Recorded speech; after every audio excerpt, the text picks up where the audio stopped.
David Network လက်မှတ်မင်္ဂလာပါကျွန်တော်တို့ Network Engineering နဲ့ကြားနေကြ Technical Terms တွေက SASE Secure Access Service 8ဆိုပြီးတော့မကြာခဏကြားဖို့ရမှာပါသူ့ကို Gartner ကနေပြီးတော့2019မှာစပြီးတော့မိတ်ဆက်ခဲ့တာပါအဲ့တော့လူတိုင်းက SASE နဲ့ပြောနေကြတာတကယ်တော့သူကဘာလဲပေါ့နော်နောက်ပြီးတော့ SC1 နဲ့ရောဘယ်လိုဆက်ဆက်လဲပေါ့အဲ့တော့ဒီဗီဒီယိုမှာပြောတဲ့ SASE ဆိုတာ Gartner ရဲ့ terminology ဖြစ်ပြီးတော့ကျွန်တော်အနေနဲ့ education purpose အတွက်ဒီ technology concept ကိုမျှဝေပေးတာဖြစ်ပါတယ်အဲ့တော့ SASE ဆိုတာဘာလဲပေါ့နော်network နဲ့ security ဒီ cloud ပေါ်မှာပေါင်းထားတဲ့solution ပါပဲအရင်တော့ဒီ VPN ကနေတဆင့်ရုံးကိုဒီရုံး HQ ကိုချိန်ပြီးရင် apps တွေကိုသုံးတယ်ပေါ့နော်အဲ့တော့ user traffic က HQ firewall စီကို backhaul လုပ်ရတယ်HQ အရင်သွားရတယ်ပြီးမှ HQ ရဲ့ internet gateway ကနေထွက်ရတော့ user experience အနေနဲ့ပုံမှန်ထက်နှေးတယ်ပေါ့နော်အဲ့ဒါလေးကိုကျွန်တော် animation ပုံလေးနဲ့တစ်ချက်ကြည့်အောင်အဲ့တော့ကျွန်တော်တို့ traditional one internet breakout point နဲ့ SASE နဲ့ဘာခွာလဲကြည့်အောင်ပေါ့နော်အဲ့ traditional one breakout ဒီ internet ကို breakout လုပ်တဲ့ point မှာဆိုလို့ရှိရင်ကျွန်တော် remote user ရှိမှာပေါ့နော်ဒီ remote user ကနေမှကျွန်တော်တို့က HQ ရဲ့firewall ပေါ့နော်ဒီ VPN concentrator ကိုချိန်မယ်ပြီးရင်ကျွန်တော်တို့ဒီ HQ network ကနေမှတစ်ဆင့် HQ network ကို HQ network ကချိတ်ဆက်တဲ့ internet ကတစ်ဆင့်ကိုအသုံးပြုခြင်းနဲ့ဒီ SaaS application တွေပေါ့နော်ကျွန်တော်တို့အသုံးပြုမယ်ပေါ့နော်အဲ့တော့ SASE internet breakout point ဘယ်လိုဖြစ်သွားလဲဆိုတော့ user ကကျွန်တော်တို့ကသူ့ရဲ့ location မှာရှိတဲ့ internet ကနေတစ်ဆင့်ကျွန်တော်တို့ SASE gateway ကိုဖြတ်မယ် SASE gateway မှာတစ်ဆင့်ကိုအသုံးပြုခြင်းနဲ့ဒီ SaaS application တွေစီကိုတွားတဲ့သဘောပေါ့နော်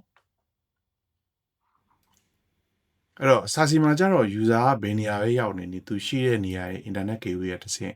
ဒီ cloud ပေါ်မှာရှိတဲ့ security checkpoint gateway ပေါ့နော်ဒီ SASE gateway ကိုဖြတ်ပြီးတော့သူသွားခြင်းနဲ့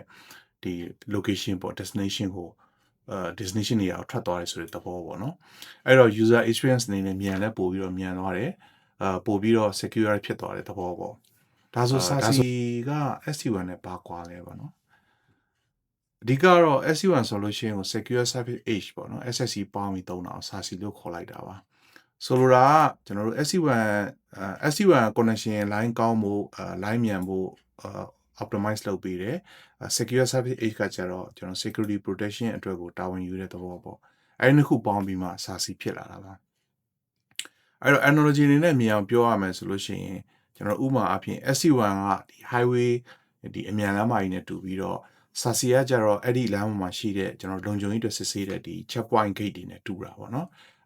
လမ်းကောင်းဖို့လုံခြုံဖို့နှစ်မျိုးလုံးပေါင်းပြီးတော့ဒီထားတဲ့ solution ကိုကျွန်တော်တို့ SASE လို့ခေါ်တာပေါ့နော်နောက်ပြီးတော့ဘူးသူရအနေနဲ့ကျွန်တော်တို့ SASE solution provider တွေဟိုပြောပါဆိုလို့ရှိရင်ဒီ market leader ရဲ့ networking လို့ပြောတဲ့ Cisco ရဲ့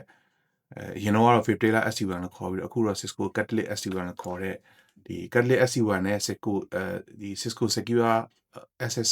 Solution ပေါင်းပြီးတော့Cisco Unified SASE ရှိမယ်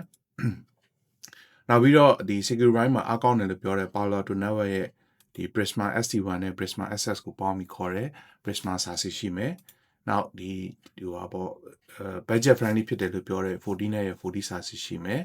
နောက်ဒီ cloud security leader လို့ပြောတဲ့ Zscaler ရဲ့ Zscaler zero trust exchange ရှိမယ်သူတို့ကတော့ဒီ Zscaler အနေနဲ့ SUN Foundry တော်တော်များများ partner တွေရှိတယ်ပေါ့နော်နောက် SASE ကိုစပြီးတော့မိတ်ဆက်ခဲ့တဲ့ Kaito Network ရဲ့ Kaito SASE Cloud ရှိမယ်နောက်ဒီ single software stack အနေနဲ့ Unified SASE လို့ပြောတဲ့ Versa Network ရဲ့ Versa SASE ရှိမယ်နောက်ဆုံးတစ်ခုအနေနဲ့ကတော့ကျွန်တော်တို့ HP Aruba Silverpeak SD1 နဲ့ X6 Security Solution ကိုပေါင်းပြီးခေါ်တဲ့ Aruba Unified SASE တွေပဲဖြစ်ပါတယ်ဒီဗီဒီယိုကလေ့လာသူတွေအတွက်ထောက်ကူဖြစ်တယ်ဆိုလို့ရှိရင်တခြားစိတ်ဝင်စားတဲ့သူတွေလည်းလေ့လာလို့ရအောင် like and share လုပ်ပေးပါဒီဗီဒီယိုနောက်လက်ကနေနောက်ဗီဒီယိုတွေမှာပြန်ဆောင်ပါမယ်ကျေးဇူးတင်ပါတယ်